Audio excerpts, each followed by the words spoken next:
નમસ્કાર. તો ફરી એકવાર તમારા બધાનું સ્વાગત છે આપણી યુટ્યુબ ચેનલમાં. આજે આપણે આ વિડીયોની અંદર વાત કરશું કે ગુજરાત ગૌણ સેવા પસંદગી મંડળ એટલે કે GSSSB માટે એન્જિનિયરમાં મિકેનિકલ અને ઓટોમોબાઈલ એન્જિનિયરિંગ જે ડિપ્લોમા પાસ કરેલા હોય તેના માટે ભરતી કરવામાં આવી રહી છે. જે ભરતીની અંદર હાલમાં પગાર મળશે તમને 49,600 રૂપિયા. અને આ ભરતી માટેની લાયકાત, ઉંમર અને કેટલી ભરતી કરવાની છે અને આ ભરતી કેમાં કરવાની છે તેની સંપૂર્ણ વિગતવાર માહિતી આપણે જોઈએ આ વિડીયોની અંદર.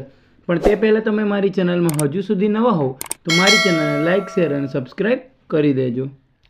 તો હવે આગળ વાત કરીએ આપણે વિડીયોની અંદર કે જે આની અંદર પોસ્ટ છે અધિક મદદનીશ ઇજનેર એટલે કે મિકેનિકલ એન્જિનિયર અને ઓટોમોબાઈલ એન્જિનિયરની એમાં ભરતી કરવામાં આવી છે. જેની અંદર કુલ જગ્યા ટોટલ 15ની વેકેન્સી બહાર પાડવામાં આવી છે. અને આ અરજી માટેના ફોર્મ શરૂ થઈ ગયા છે 28/8/2025 અને ફોર્મની છેલ્લી તારીખ છે 11/9/2025. અને આ ફોર્મની અંદર ફ્રી ભરવાની છે જેની છેલ્લી તારીખ છે આપણે 14/9/2025 સુધીમાં તમારે ફી ભરી દેવાની રહેશે. અને ત્યારબાદ જોઈએ આગળ કે પગાર રહેશે કે 49,600 પર મહિનાનો રહેશે. અને આ 5 વર્ષ માટે ફિક્સ પગાર પણ લાગુ પાડવામાં આવશે. અને એની અંદર લાયકાતની વાત કરીએ કે ડિપ્લોમા ઇન એન્જિનિયરિંગ મિકેનિકલ અને ડિપ્લોમા ઇન એન્જિનિયરિંગ ઓટોમોબાઈલ જેની અંદર ભરતી કરવાની છે. ઉંમરની વાત કરીએ તો ઉંમર રહેશે 18 વર્ષથી લઈ અને 33 વર્ષની વચ્ચે રહેશે.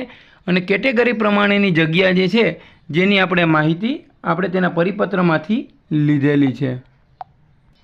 હવે ચલણ વિશે વાત કરીએ તો કે જનરલ માટે જે 500 રૂપિયા છે અને અન્ય વ્યક્તિ માટે કે ઓબીસી હોય કે SC, SC, ST હોય એના માટે 400 રૂપિયા છે.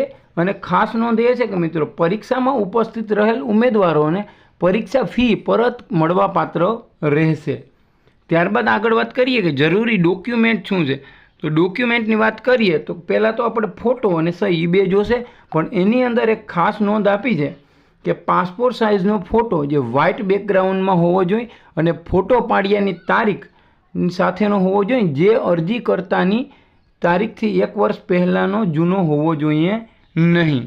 ત્યારબાદ વાત આગળ કરીએ કે એમાં ડોક્યુમેન્ટમાં આધાર કાર્ડ, જાતિનો દાખલો જો લાગુ પડતો હોય તો, નોન ક્રિમિલિયર સર્ટિફિકેટ જો ઓબીસી માટે લાગુ પડે ફક્ત એના માટે જ છે. ત્યારબાદ જોઈએ કે EWS સર્ટિફિકેટ 10% અનામત વર્ગ માટે લાગુ પડશે. ત્યારબાદ લાયકાતની જરૂરી માર્કશીટ, ત્યારબાદ મોબાઈલ નંબર અને ઈમેલ આઈડી આટલી વસ્તુની જરૂર પડવાની રહેશે.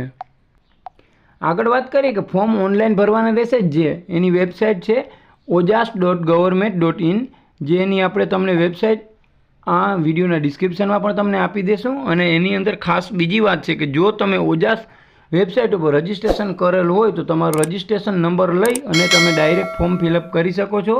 અને જો તમારી પાસે રજિસ્ટ્રેશન નંબર ના હોય તો તમે તેને ફોરગેટ પણ કરી શકો છો.